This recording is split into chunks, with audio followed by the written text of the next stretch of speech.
Now right now we have a really interesting configuration in our planetary fields. We are a ball. We don't have a spark on that end. And what we have is a very odd-looking magnetosphere around the planet. We'll find out where that came from in a couple of minutes and whether it's natural or not. Now what happens if things line up the right way? If you get the negative and positives lining up the way they should, so those currents coming from the sun can anchor, creating living arcs of energy and consciousness, electricity, carried as electricity, between, electromagnetic force really, carried between the sun and the planet. It's really interesting because this current will come in, the counterclockwise one will come in. This vortex makes it spin, changes its angle, and sends it up toward the North Pole. Same thing's happening at the same time, except it's daytime over here and it's nighttime over here when that's happening. Right? It happens with the electrical current. Comes in, does a twist around where the vortex is because it gets caught by the natural vortex spinning, and it gets sent up to the top, up to the north. Here at the top, the North Pole spins it down, and the North Magnetic spins it down and begins to blend those currents. So you get the base, they can have different wattages or thrust, but they will be increments of the 33 1/3 electrical and 11 2/3 magnetic, and there will be blended variations of those, but things built on that code, that ratio. Okay? They begin to interface again and recombine into a zero charge field, and they become, basically they go from being particle and particum to being particle, or they go from being tryons and mesons to being rayons. And they create a rayon current that comes down in the center of the shield, and it actually does the same type thing. Comes down in, flips through this way, goes up that way, then it enters 0 point. Okay? So it actually enters the point, but it does this loop, and then it starts to spiral. So it would start to spiral out through the shields. And this is how a planet shield is supposed to accrete frequency. It's the natural process of frequency accretion. And it's frequency accretion that allows it to build up all of its harmonics enough to where it can begin the process of rotating the field around it, which would be the parameter field that would be here, that's created by the rotation of the parameter octave shield, where the horizontal shield and the vertical shield would be able to arc. So this is where natural ley lines and axiotonal lines and axi-B-tonal lines and axi-C-tonal lines would come from. They would be the living arcs of energy that were moving down. Now, what we have right now are longitude and latitude lines. And boy, are they not aligned with this. In fact, they're part of the system that helps to keep our planetary shield locked into the Metatronic shield. And what eventually, we didn't have time to calculate it all tonight. I'll show you bits of what I mean by that. But it could actually be calculated where you could really find where time starts, for instance. Like, why the Greenwich Meridian? Who picked that spot? Why did they do that? They're synchronized. All of that stuff is synchronized with a planet that has an axis that's completely out of whack compared to the solar axis. And we've known that for a while. That and anybody that knows science knows that there's a 23.5 degree shift. What they don't know is that that's totally abnormal, right? They know it's normal for this planet, but it's not normal at all. But there's something even more fascinating, and I knew there was something with this, but they finally let us know tonight as far as what was really done here, because it's not just the problem with the fact that we have this misalignment of polar axis that creates the precession of the equinoxes as the planet wobbles, but there's something, and I knew there was, but I didn't know what it was, between the left and right currents. And they've given us information where we can begin to understand that. All right, well, I guess we'll go from here. This is what a system should work like. If I had more time, I would have shown all the arcs that go between the planets and how those arc up and how it creates a living, open solar system that expands and contracts. It doesn't expand too big because it's sucking things in and not letting anything go. And it doesn't compact because something else is sucking things out of it. It's perfectly balanced in the Chris code. This is what we're going back to. Now, these Eros sparks that are supposed to happen at night, at the east end of the planet, and wherever, like the east will be facing, the real rod east will be facing away from the sun at that point. When it intercepts, it's because of the angles that the current comes out that it will be in that position to intercept those currents at the right angle to pull them into the vortex so the spark can happen. The spark is the spark of putting back together again the two currents of the you could call them the ERA and the Man-A currents to make the Manu current. And that's the living life force of the planet. This is what has not occurred. This natural alignment is what has not occurred since 5.5 million years ago, because that's when we got our first axis misalignment, when we went into a 22.5 degree shift into phantom axis. That was amplified after they plugged the beast in, so they created a wobble between that axis and the Wiesadek black hole. And I'll show you a little bit what that looks like on the graphs. Next one, please. So we're getting this back. This is what's activating tonight and tomorrow for the first time. This is a celebration that it's like so big I just kind of go, cool. You know, I don't know how to react yet. My emotional body's still kind of stuck in the groove going, does not compute, does not compute.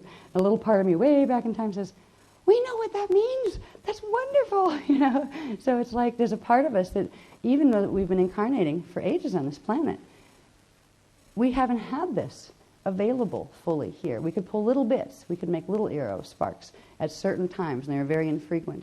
But once they put the precession of the equinoxes in, forget it. Because there was something very interesting that they did that for. Talk about being slowly eaten alive. That's what's been happening to this system. And what's in nature that the scientists confirm proves what we're saying. All right? It's not the other way around, actually. Can you put this one on, please? Oh, that one? All right. This is just our progression through. We've already gone through all this. These are consolidated sheets on the Hetero-Hethalon stuff and the pre-stuff. We got into this predicament through the beast thing, but it started with 5.5 million years ago when we had the electric wars and we started to get the shift into phantom, where all these charts, most of you have probably seen them before, but it ended up creating this situation down here, which we'll look at more closely, where you had this axis alignment and this axis alignment. One's the Wiesadek, one's the phantom, and they interface through the 666 gate systems. They did it on the galactic level, the universal level, and the solar level and the planetary level. We're going to find out what that actually did. We went through all this, and you've learned most of that, so I don't have to cover it. And if you didn't learn it, it will be in the Dance for Joy programs that we're still assimilating like 4 different workshops into what is the Dance for Joy. But we're past this phase now. We went through Hetero and Hethalon.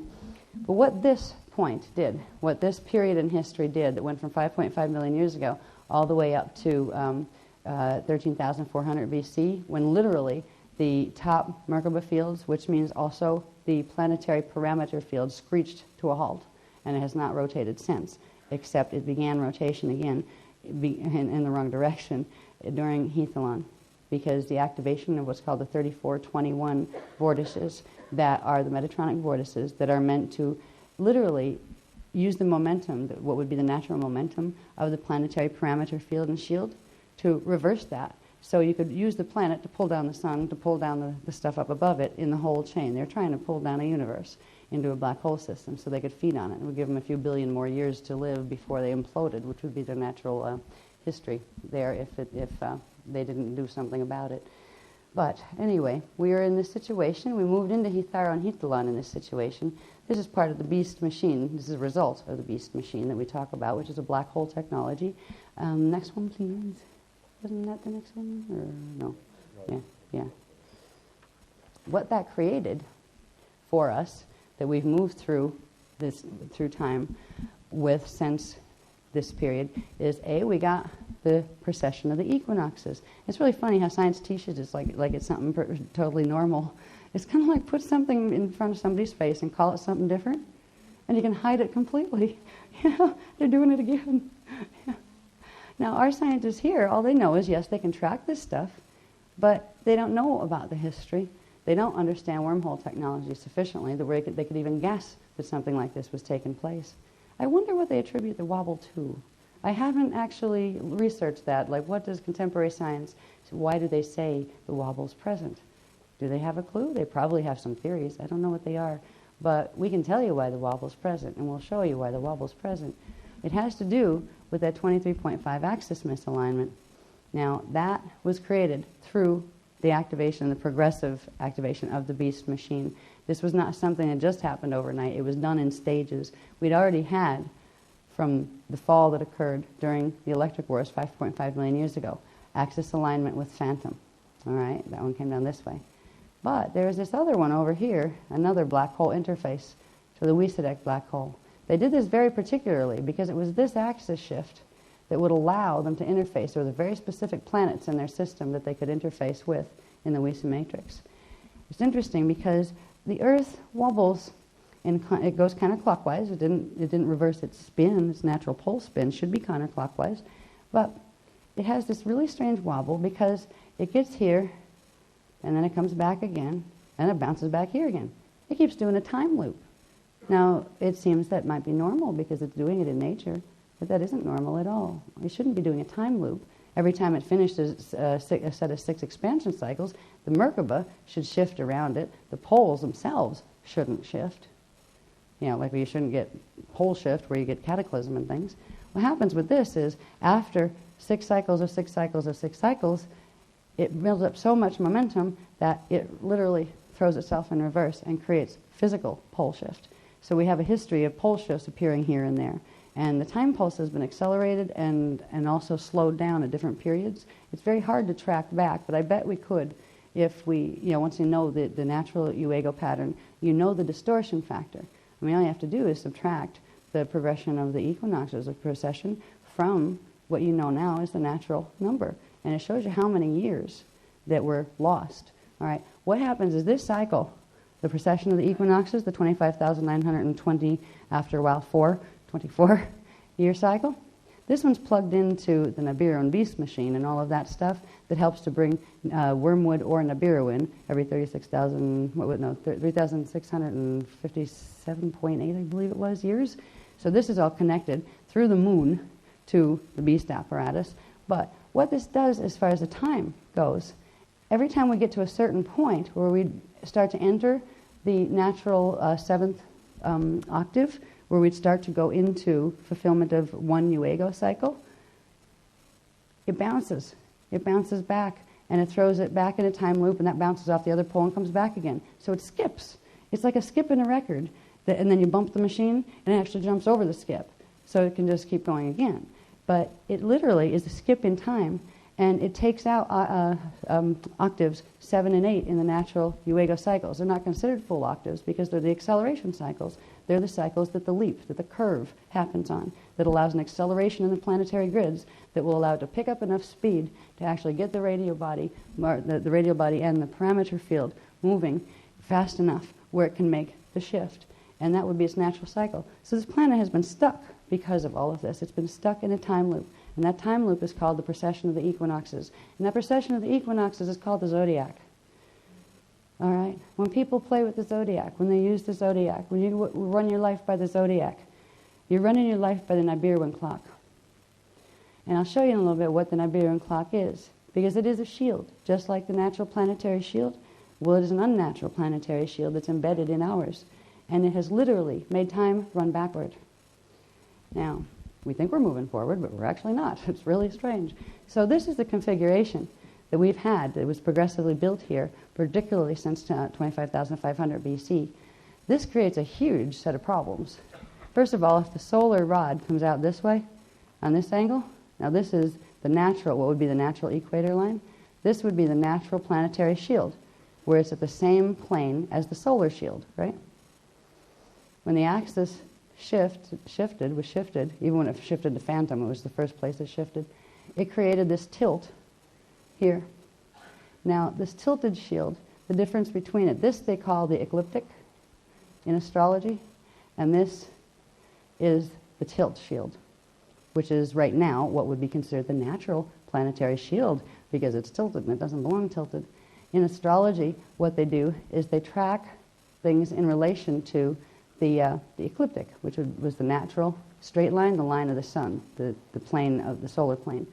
And whatever things are above the solar plane are in the ascent part, and whatever are below the solar plane are in the descent part. You wouldn't even have ascent and descent in these cycles in that way if you had a normal shield. It's because of this unnatural shift. When they shifted this 23.5, when they linked this up, when they finally took our shifted axis there, 22.5, forced it into alignment there, and then pulled it back so it was 1 degree more over into phantom than had originally fallen. At that point, it shifted the shield into this configuration, which did something amazing. that I just learned about tonight. They just gave us this information. We knew about the wobble and things, but we didn't know a lot about the rod, and we didn't know about rods sparking. We didn't know that rods spark and staffs arc. All right, rods are the horizontals. They spark, and when they spark, their energy, they release a spark of energy, and the rods pull that energy up and make it arc, and it creates the creation flow, the natural eternal life creation flow. So that's an easy way to remember it, I guess. The horizontal rods spark and the vertical staff sparks. So once this was done, if you have what used to be your natural, here would have been your natural west negative side during the daytime that would receive the positive currents from the sun. Over here in the dark, that would be the dark side facing away from the sun, you would have your east side. And by the way, east is number 3 position in the shield. When you look at the horizontal shield, that would be number 3, west would be number 9. You still have number 12 back there and number 6 up here. That would be the natural shield configuration based on divine blueprint. So once this misalignment took place, and the whole zodiac, you could bring it down like a wheel right here, it's tracking the tilt. It is literally tracking your alignment. Now, the tilt isn't just something that looks funny on paper. The tilt is angling the arcs differently, the natural arcs that flow through things. It's also bringing in arcs of energy from a black hole system that don't belong here. And that's progressively what's been happening on this planet. It's been happening in our bodies, and it's happening in big time now with the Metatronic 2/3 of the grids going down. So you can imagine this. I didn't have time to draw it in as a zodiac wheel. And this used to be the natural planetary shield. Well, we have 1/3 of this left, and the rest is being subsidized in the flame body activation. That's the part that goes with us. The ones who are following this program, that's where we're going. We're going back into the natural alignment. The ones that are going Metatronic are following this one. They have been plugged into the zodiac for a long time now. What's going to happen is quite interesting, and this is some of the stuff that we just learned about. We weren't going to have to learn about it until 2012, I don't think, but because something has occurred through what they call the harmonic concordance, we're going to revisit 2012 like now. So anyway, when we get back to this, I'll get back to that in a second. Just reminding you, yes, we're getting there. I know. But I want you to understand what's happening here and what has happened here before we go into what might be happening now. Okay? So now if you were going to fix this, what would you have to do? Geez, you'd have to pull that back this way, and that would flatten this out this way, right? And that might let the arcs align again. There might be more to it than that, and there is. Now, what's interesting about this, I'm going to show you why this angle, why these degrees, what does this do? And I'm going to show you something else about the shield that really helps us understand the extent of what was done here and the conscious, intended effort. And now you think of the people out there in the New Age movement that are teaching stuff. They're teaching channel stuff. They're teaching stuff from people who bop in and out and say hi and teaching Merkaba mechanics. They are teaching the finale of this on the Metatronic side. And whether they want to acknowledge it or not, they're taking people on a ride, and they're not giving people a choice. In fact, a lot of those teachers tried to tell people not to listen to us because we just teach fear-based stuff. Yeah, right. If we were so afraid of them, we wouldn't be teaching it, would we? It's not about fear, but it's about understanding and realizing you have power to do something about it, and we do. And finally, tonight, we're going to get an infusion on this planet that we haven't had here since the races met their demise 5.5 million years ago. And that is, we are going to get an Eros spark. What that might look like or feel like, what its reverb might look like or feel like, I don't know. But I do know that it has to do with what's been happening on the sun. There's been progressively some really wild sunspot activity happening, solar storms and those kind of things. We've been really lucky so far with the magnitude of the storms that science is tracking. They've hit us at the wrong angles, and they haven't done a huge amount of damage. It's coming, it appears, from the west side of the sun. Now, the west side of the sun would be the negative pole of the sun, or it should be anyway. We haven't gone as far as what do they do to the sun, because I know they compromised part of the grids in the sun as well, and that happened during the Lucifer Rebellion as well, 25,500 BC. That was given early. But what we're dealing with now is, why did they tilt it like this? Like, was there a plan, or it just happened to go that way when they whacked it? You'll see how calculated this plan was. Next one, please. What do I have next? I don't need to go on that one yet.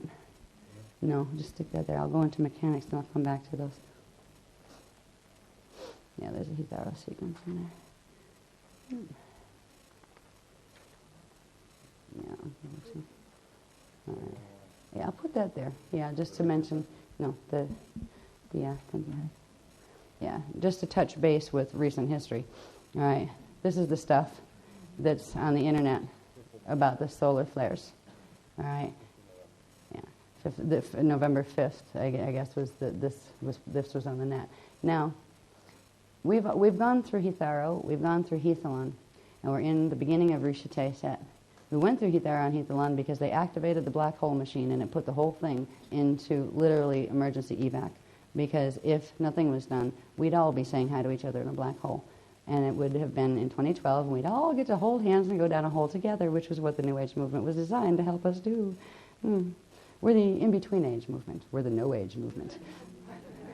We're the timeless ones. Yeah. Anyway, this is the stuff that's been going on. It's real stuff out there, right?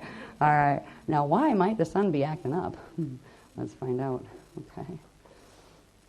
Is it just because Hitharo and Hethalon are Rishite, or is there in the fact that they are activating their Metatronic Merkaba vehicle, at least on this side in the Particum universe? I want to show you some of the alignments that are happening here, first of all. Where does that wobble come from?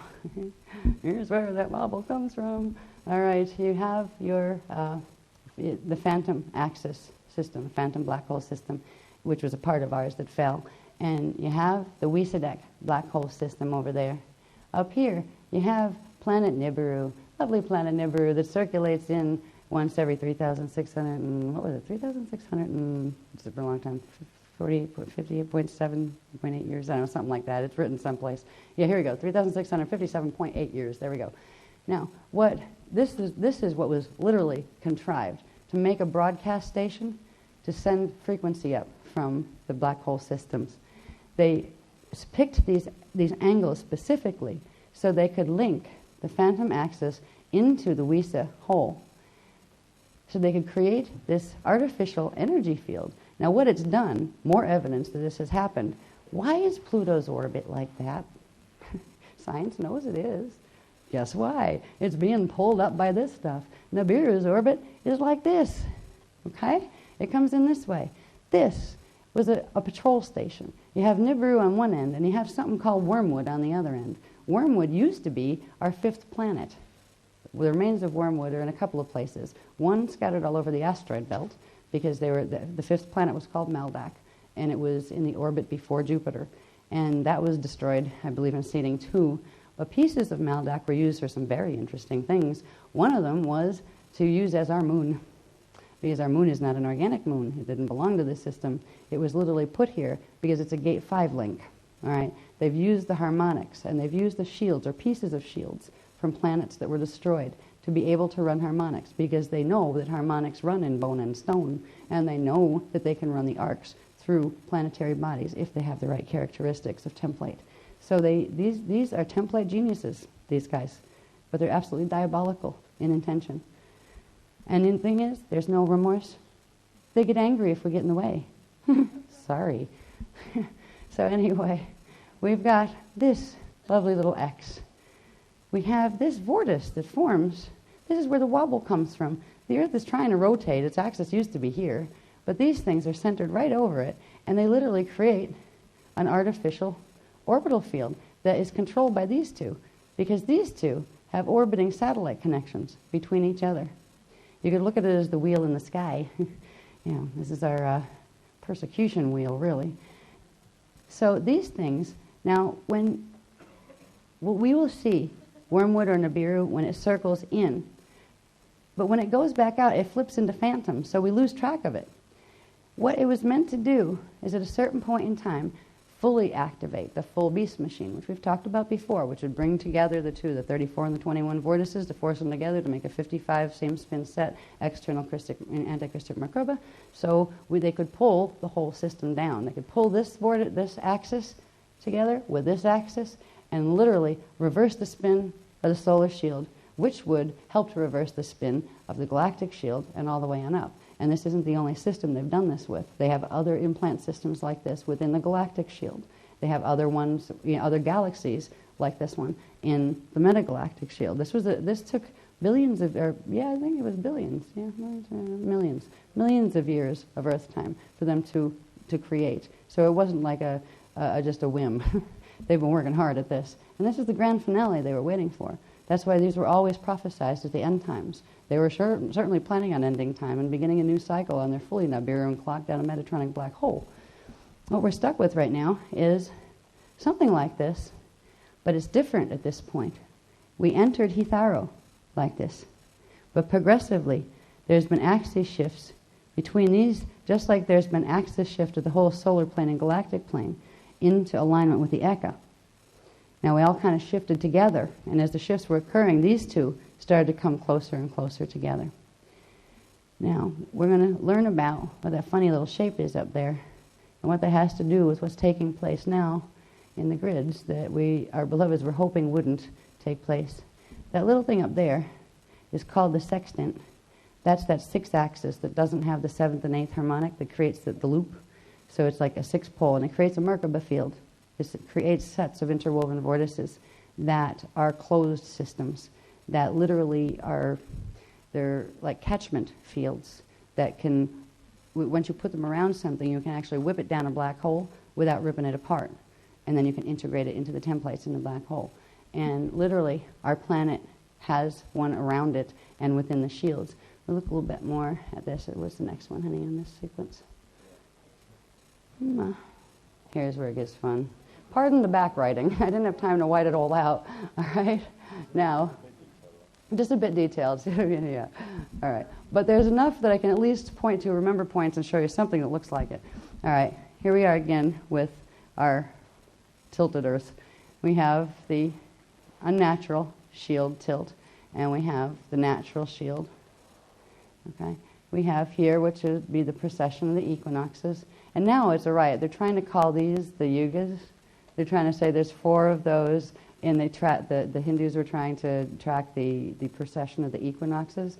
And there's one remark, even in one certain person's published book, that says, well, they just didn't know what they were doing. Some of them even said the Yugas were over 150,000 years long, but we know now that they're only 25,920.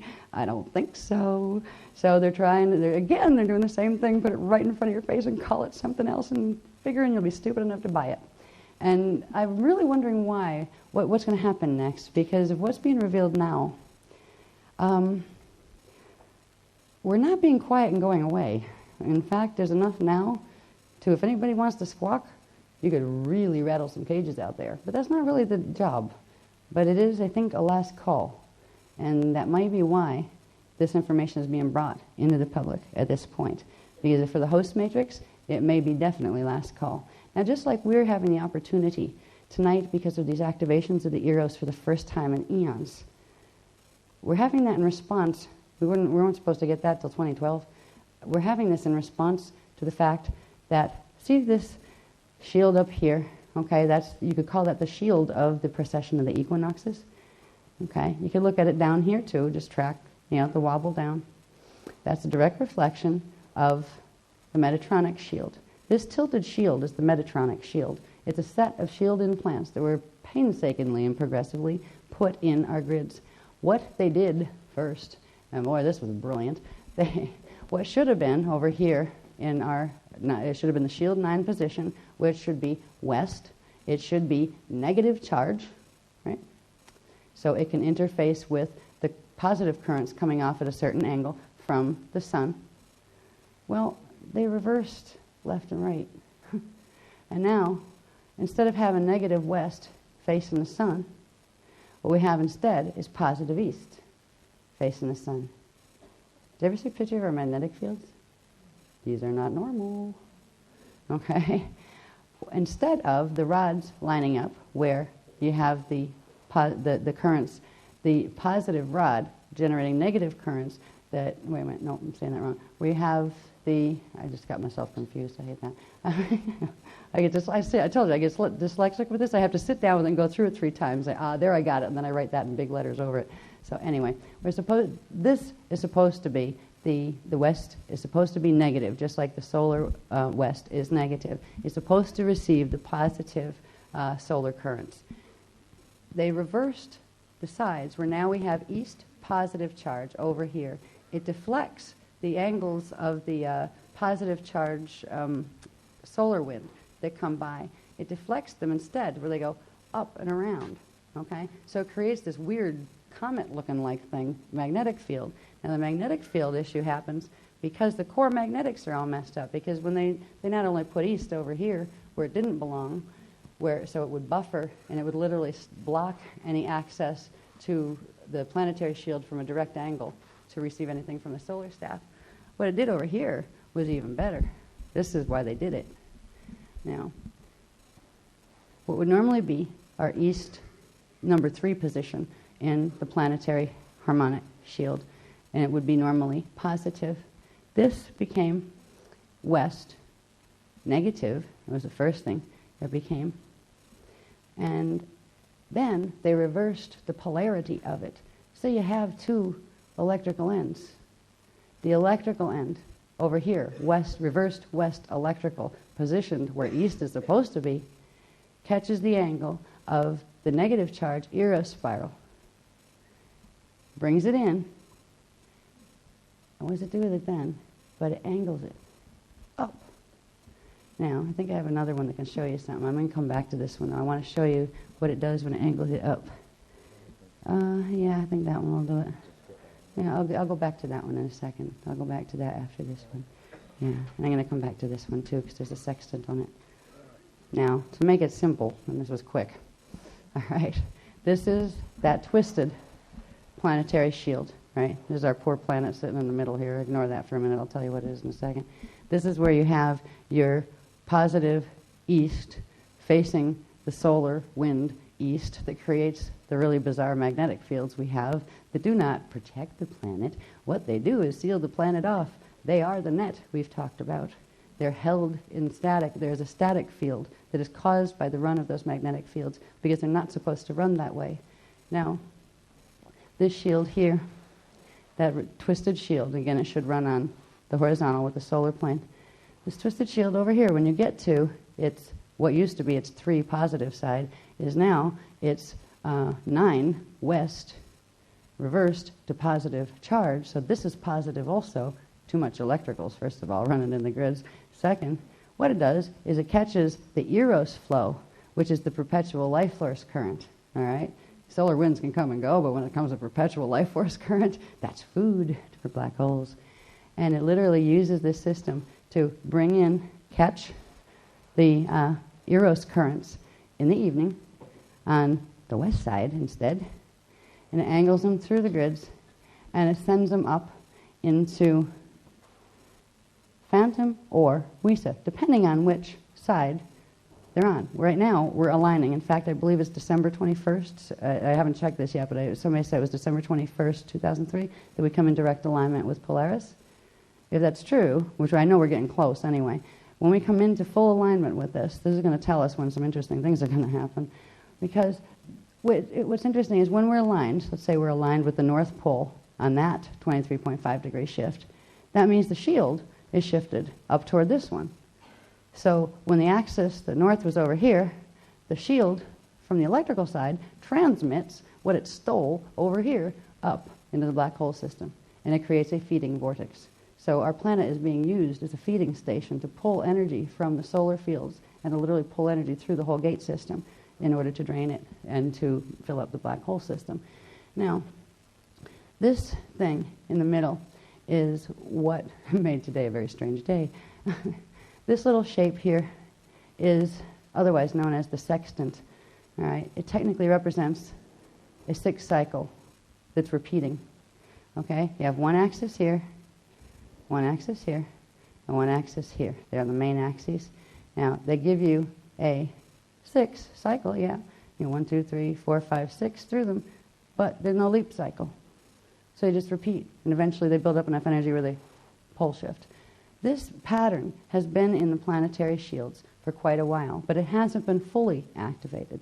Now, when they reversed the east and west in the shields, using this pattern in the shields, When that was reversed, it created the reversal of time. We actually have 2/3 of the time grids running backward, which creates a real time distortion. Our whole clock time and everything built on clock time here is keyed to the Nibiruan shield. They gave us time, like they like to say. Oh, yes, they did. Not the normal time, but they gave us their version of it. This was meant to do something at a certain point of gate alignments. They knew that certain point of gate alignments would come during the end time cycle, and a whole bunch of other things would come together as well. What this would allow to happen is it would start its alignment, and I just stuck this on here to show that it aligns with the vortices. See how this aligns with the center point of what used to be a main vortice, except now it's harnessed within the vortice generated by the precession of the equinox one. All right. So literally, the natural vortice of the planet has been harnessed. I have to, when I have more time, because this was literally coming through like seconds before I was going to dash out the door, but I wanted to, this was like the last piece in the stuff that they didn't know if they were going to release or not, which had to do with the magnetic fields and all of that stuff. It was like not time to go that deep unless there was necessity. There's necessity to go that deep now, is what they're saying. What this would do is it would start in this position in relation to the rod. It wouldn't start lined up pointing up the vortices. It would be pointing with the shield, I believe. So what I want to do is, first of all, track these alignments and see what they're, because this right now is the big hurrah they're doing with the harmonic concordance. Yeah, it's like the other step in the harmonic convergence. Converge, like 33 or 30, 34 and 21 converge to make a 55 external Merkaba vehicle. Converge like two axes being forced together to form one unnatural axis. All right, we had the concordance and the harmonic convergence, which they did in, I believe it's 87. This was the beginning. After that, we had the Pleiadian-Sirian agreements. They were supposed to put an end to this stuff, but the Anunnaki defected and said it was more fun to activate the beast. So we are here, and this thing has begun activation in the grids. It was initiated last night. Their little buddies did a whole big global thing, and they set a frequency grid in the shields to try to activate it, and they were successful in bringing in the arcs from the black hole system. It was the little window they had, because if the Ruche Pillar 1 had anchored first, they would not have been able to do it. It would have shifted the shield enough first that they wouldn't have been able to do it until they would have had a frequency buffer between our part of the grids and their part. So they could have done it in their part, but it wouldn't have affected our part of the grids, the part that are going up. Now, because they used that window, this is new stuff too, so if it falls out of my mouth and I don't remember, somebody catch this on tape, because we're going live here. With the activation of the sextant in the planetary shields, just like our shields bring in the arcs coming from the vertical down to the horizontal shield, these do too, but they bring them in from these vortices here. Now these vortices have been progressively moving closer and closer together, but the buffer field, the heliothalic buffer field, has actually been keeping them from separating since Hethalon. Keeping them from merging since Hethalon. They have been keeping them separate. Now, with the activation of this in the grids, it is meant to build frequency very, very quickly, and it can feed on heliothalics as well. And it will take them, and it will rotate it'll start out, I believe, probably at the solar shield angle, and it will begin to bring in the heliothalics. And this is a planetary alignment that's actually occurring out there. So there's this broadcast station coming online as of tonight with the planets that are marked in here. And this is more of the detail that I didn't have time to analyze. There's a lot of analysis of detail, like, okay, what's out there? Okay, what did the beloved say? How does this fit together? What does this look like?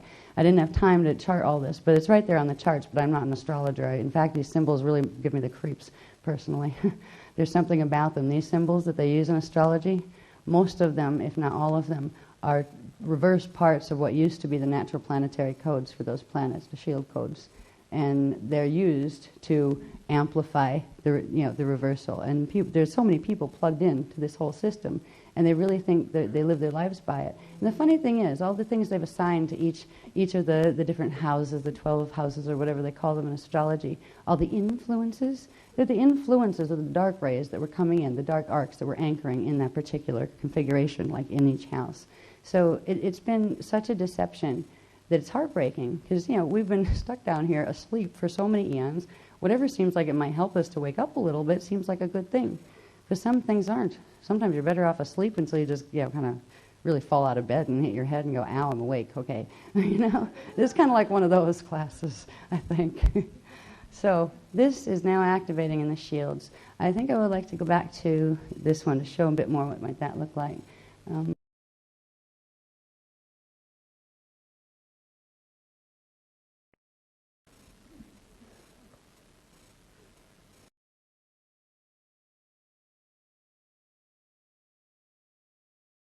5 different graphs by the time it's pulled apart, but many of them come that way. So much comes at once, and I'll be doing like 3 or 4 of these at the same time. So it's like I need a table a mile long because I'm constantly spiraling them out with my elbows and going on to the next one. There's this layer. I mean, it's ridiculous to watch. You should see the room up there. Oh, we won't let the maid in. It's it's so bad. There's like papers everywhere. Anyway, we're back here now. What might that thing look like? Up here in this, there is a shield that actually runs. It runs between. It's not like just above the Earth. It's way, way, way up in relation to the particular moons that are in both Wisa and the phantom matrix. These moons hold the sextant configuration into the precession of the equinoxes. That's why the precession is cyclic. That's why it has a very specific time frame and all of that. That is what generates the twist in the axis and in the planetary shields. And that, if you brought it down and looked, and just looked at it like a clock underneath here, if you had the normal clock underneath there, you would have it at that normal axis. So there'd be, say, the shield clock. The shield clock's actually through the planet, running through like this, but you could pull it down to look at it, what is it, what does it look like. And what it looks like is a much more complicated version of that code you laid on today. Okay, that's the natural shield. Now, what this shield looks like, A, it's tilted, B, it has its left and rights reversed. This is why our pineal glands don't work anymore the way they're supposed to, and this is why we have not been able to run monadic current here. Part of it's this. Part of it had to do with the shift that happened first before they plugged the beast into it. Now, the shift 5.5 million years ago. But right down here now, what we have literally running below our feet inside of our planet and inside of our Maharic shield, all right, because we're on this planet. It's running through our grids too. It's also running through our parameter field, which means we have the ability to arc these things in even now. Now, they're blasting these frequencies, these arcs through. They're going to do the final arcing by activating the sextant. If you looked at this shield down here as holding that sextant pattern that they were kind enough to show us what it looked like and what its alignments are up in the sky, you can just pull it right off the internet. Come join us with the harmonic concordance. Yes. I won't even say some of the people I know that are running that one. You might want to look into that if anybody knows me. Yeah, we're going to call them the Azurite Temple of the Wieseldek Order. That's when we became Azurite Press. Okay, so down here, running in our shields, there is that 6-axis sextant pattern that is being electrically activated now. What it is meant to do, it's also running up here. It's running between several moons that are lined up through the 666 gates. All right. Some of them are in the phantom side, and like Phantom Nibiru has the moon called Cryon. Cryon, the magnetic master that's been channeling here for quite a while. Tune into the Nibiruan broadcast station. All right. One of them. Over here, if you want to tune into the Wieseldek broadcast station, you can always do the clarion call, or a whole host of ascended masters who pop in and out, including Maitreya and a few others. All right? Now, and there's even worse. There's also the Budharas. We didn't even get into those. We introduced them a little bit in Phoenix. It's like, enough already. I don't care how many black holes are out there or how many races are in them. We get the picture, okay? Let's just fix it. But, so anyway, this sextant, which looks like a crystal. I'll put the whole grid back up in a minute. You can look at that as laying in this shield, up there, running between, way, way up in the stars, between the Cryon moon that was put in position as an artificial moon of Nibiru, and that means it rotates in with it when Nibiru comes in. This is one of the ways, a few ways, you can tell the difference is whether it's Nibiru coming in or whether it's Wormwood. Nibiru will have a satellite, and Wormwood won't. Okay, Wormwood is just a satellite of Nibiru, but it's almost as big as it. It's meant to counterbalance the flow. Now, the orbital flow.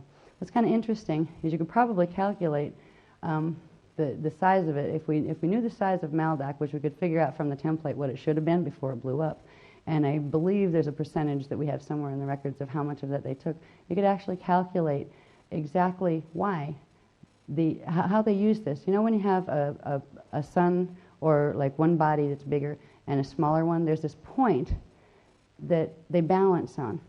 And the balancing point is different depending on how much bigger, how much smaller one is. That's how like the sun and each of the planets have that balance point. I forget what they call it in astronomy. Anybody remember that point, the name of that? No astronomers in the room. All right, it's in the astronomy books. But it's a balance point between a larger body and a smaller body that orbits around it. It's like a balance point between the weights and the masses of them that creates the orbit, that keeps them in orbit. This whole thing, the wormwood structure and Nibiru, were created on that principle. You were balanced very particularly.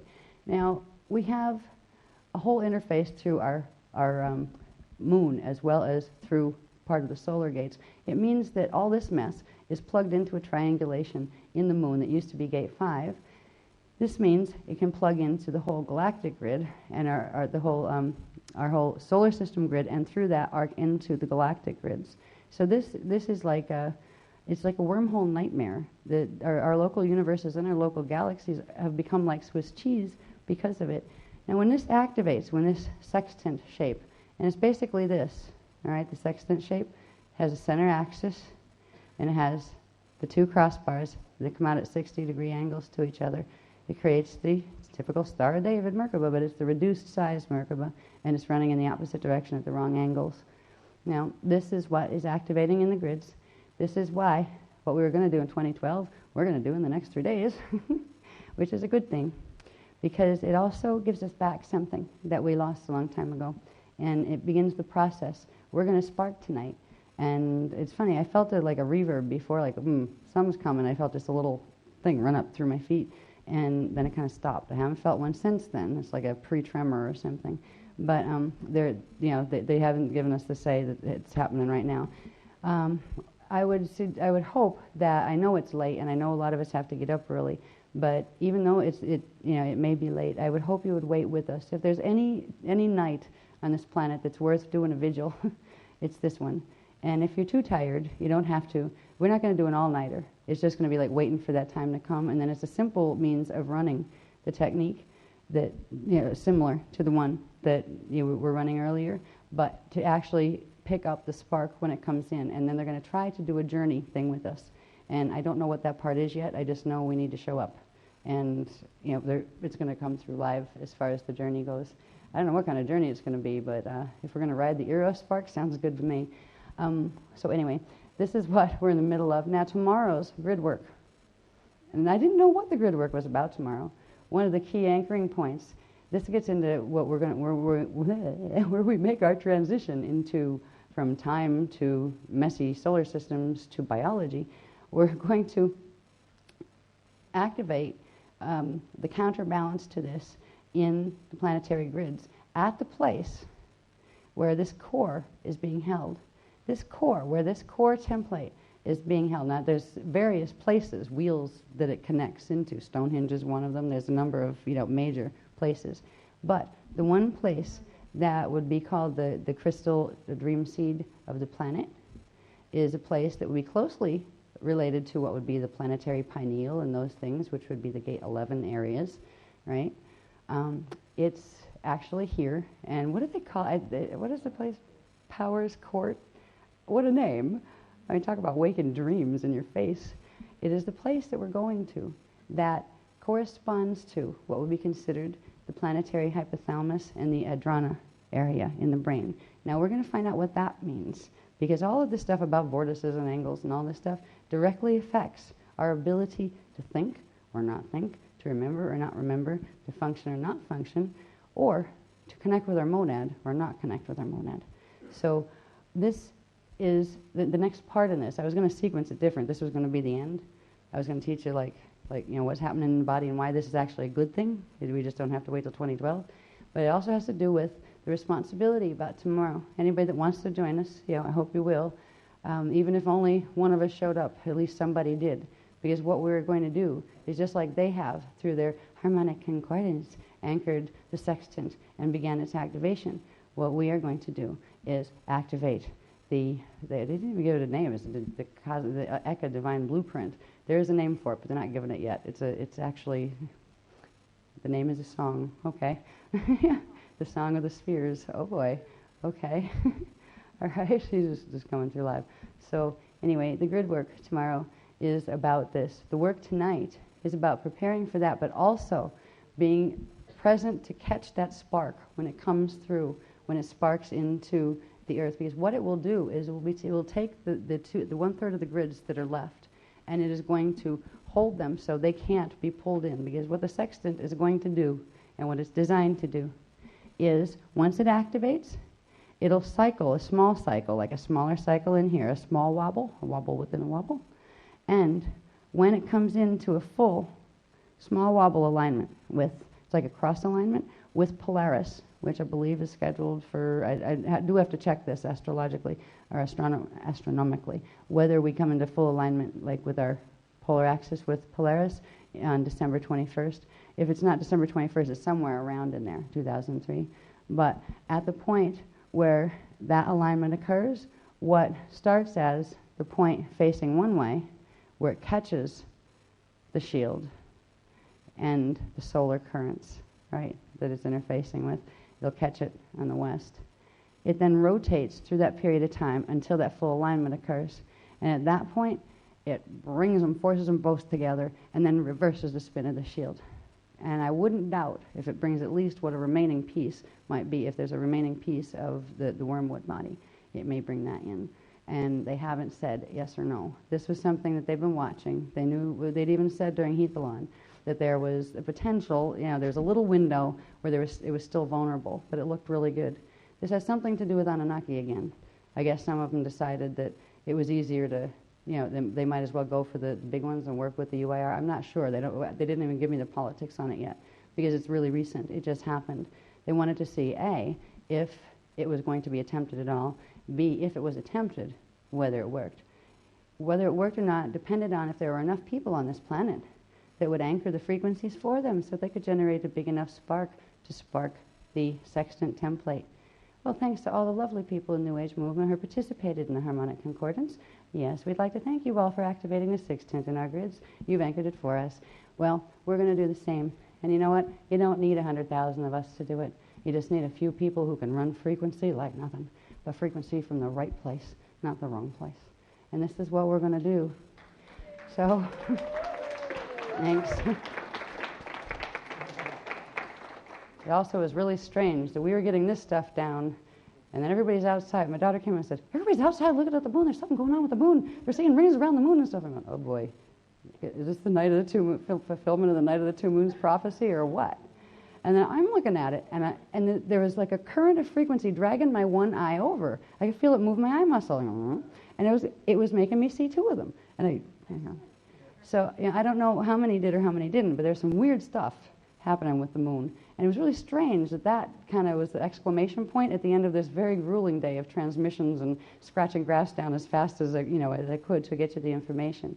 Now there is one more part to this that's just as important that has to do with your bodies, and it has to do with reclaiming what you didn't even have in this seeding, you didn't even have in the last seeding, but you did have once upon a time before 5.5 million years ago, and that's your ability for direct monadic connection. I'd like you to understand that a little better. So when you do the exercise tonight, and if you do join us tomorrow, and from here on after, you understand what a monad is, and you get to reclaim what's called your crystal dream seed. Because the crystal dream seed is the control center of the brain and the whole biology. It controls all the chemical hormonal systems. It controls all the functions of the brain. And it has been literally shut off. I'll show you why it's been shut off and how we're going to turn it back on. Well, it's going to turn on if we can anchor these frequencies. Now, people that are out there who don't know anything about this and who haven't done the harmonic concordance and haven't done anything, they're going to fall on one side or the other of these clocks. They're either their genetic time codes, which is a DNA shield, is going to anchor one or the other. Some will be wobbling in between for a little bit, but the currents are going to be so strong at this point that it will push a lot of people one way or the other. We have the ability to what we do now to transmit the grid that we've just gotten, the alignment grid. So the angles of the arcs will come through from the Christos side. They will come through the divine blueprint with all of the octaves there. we can transmit it out strongly into the grids, and it will make it available to other people who haven't even have a little bit of ability to pick it up. People who anchor the Christos seed atom will pick this up anyway, but it may take them a while. It'll be there, but it won't move quickly as an activation. They won't get the full rush of the monad coming back or anything like that. They'll work toward it. But people who didn't anchor the Christos seed atom, that implies that they anchored the Metatronic seed atom. There is no in-between seed atom. It went one way or the other during Hethyro and Hethalon. There's many people that anchored Metatronic seed atom that don't know they did, but have an ability to host out through the heliothallic still, if that's their choice. There's many that will never be confronted with the information of even having that choice. When we work with the grids the way we do, with the power that we are now being given to understand what's going on and to actually participate in its healing, we can help those people who are still sleepers, who would, if they knew what was happening, or if their minds were open to understanding, would definitely make a different choice than falling down a black hole with a bunch of people who grin at you and call themselves your gods, because that's what is going on with the others. I think what I'd like to do is I need to just take 5 minutes, because I've been going on here. My mouth is starting to stick together. I need a little bit of a drink and just sit down for 5 minutes, because I'm getting sore knees. I'll give a 5-minute break, and it won't be too long after this. It won't be too long. We're getting close to time, so it'll be just about enough time for the biology section, which isn't that long. But you'll understand your monad by the end of it, and why it's a good thing to have it sparked. All right. So we'll be back in 5 to 10. Because I say 5 and it ends up 10, so I'm trying to be more accurate.